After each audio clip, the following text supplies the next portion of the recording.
Telangana परकाला assembly हलके के Congress party in charge Venkat Ram Reddy ने हाल ही में हुई अचानक बारिश और ज़ालाबारी की वजह से हुए फसलों के नुकसानात से किसानों को फौरी तौर पर फी एकड़ 60,000 रुपये की रकम जारी करने तेलंगाना हुकूमत से मुतालबा किया। कांग्रेस पार्टी लीडर वेंकट राम रेड्डी ने गेसुकुंडा मंडल में बारिश की वजह से नुकसान होने वाले फसलों का मुआयना किया और किसानों से मुलाकात की। इन्होंने किसानों के कर्जेजात को भी माफ करने हुकूमत से मांग की है।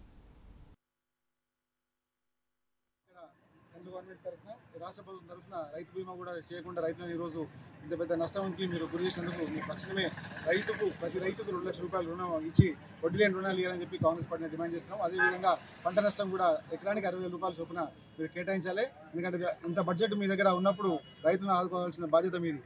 ప్రతిసారి కూడా పోయిన సంవత్సరం కూడా ఇదే విధంగా పరకాల నియోజకవర్గంలో దాదాపుగా 300 కోట్ల నష్టమైతే ఒక్క రూపాయి కూడా చెల్లించారు రైతులకు. ఈ రోజు కూడా అదే పరిస్థితి వస్తుంది. ఎమ్మెల్యే గారు వచ్చి ఉంటే కలగోలు కబుర్లు చెప్పుకుంటా రైతులు ఎంబడి తిరుగుకుంటారు, న్యాయం చేస్తామని చెప్తున్నారు.